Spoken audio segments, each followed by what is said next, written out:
Standing up, tray in her hands, she was a vision in red. Red Wisconsin sweatshirt, red plaid slacks, red Keds. She was also drop-dead gorgeous. Sculpted face, long straight hair, the sway of her back creating an abiding yearning in the hollow of my throat. I was too shy, too thick-tongued to approach such a stunning creature before she disappeared. Not my new roommate, a worldly hipster from Westport, Connecticut. He already knew the retching glories of peyote, while I was still finding God, sipping through tiny straws, 7 and 7s. Roommate abandoned me before I had a chance to tuck in my new Madras shirt. So it goes. And so it went over the next 3 years as she and roommate did the make-up, break-up, do-si-do dozens of times. Meanwhile, I was slowly gaining the kind of clarity about relationships that only good weed and a girlfriend with ulcerative colitis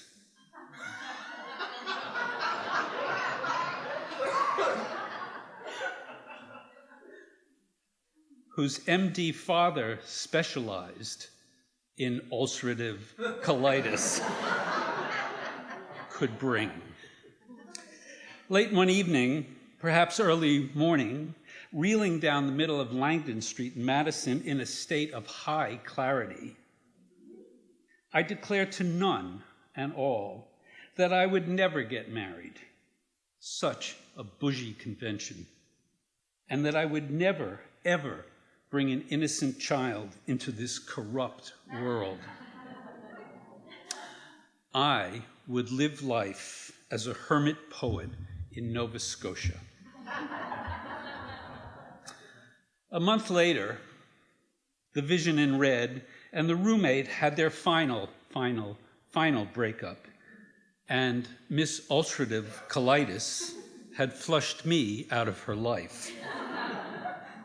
Thus, in mutual commiseration, on December 10th, 1967, Patty Henderson and I stumbled into our first date. I know the exact date because I had scored 2 tickets for ex-girlfriend and me to see the great Otis Redding at the Dane County Arena.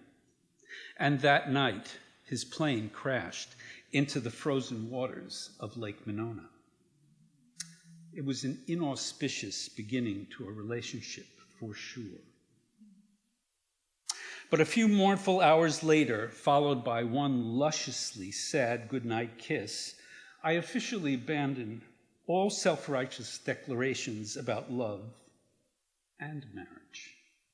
And through the coming winter and spring, I asked, and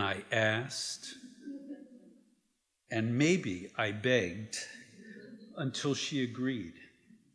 And finally, in August, we tied the knot in steamy New Orleans.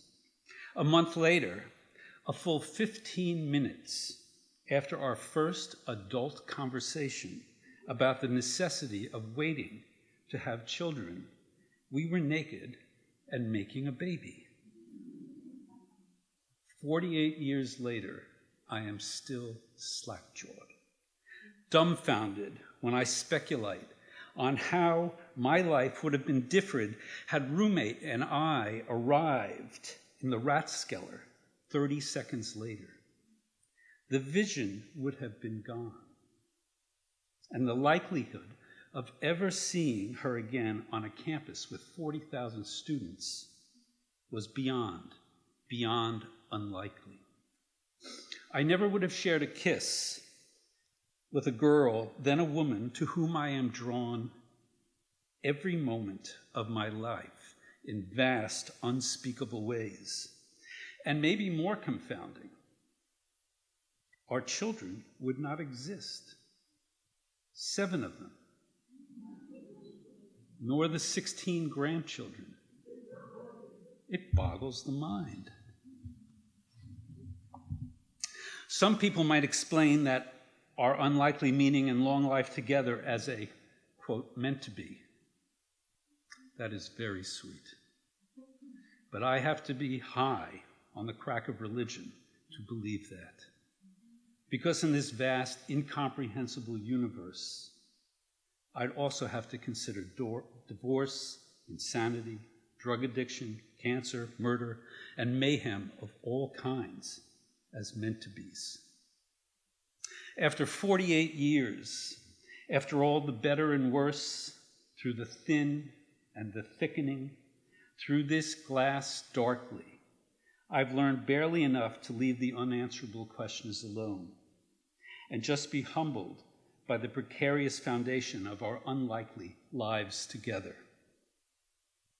I am grateful when I am not being an ingrate for the morsels of grace we've shared with each other, for the 23 people whose lives were made livable by one chance meeting, for this hollow in my throat that never goes away.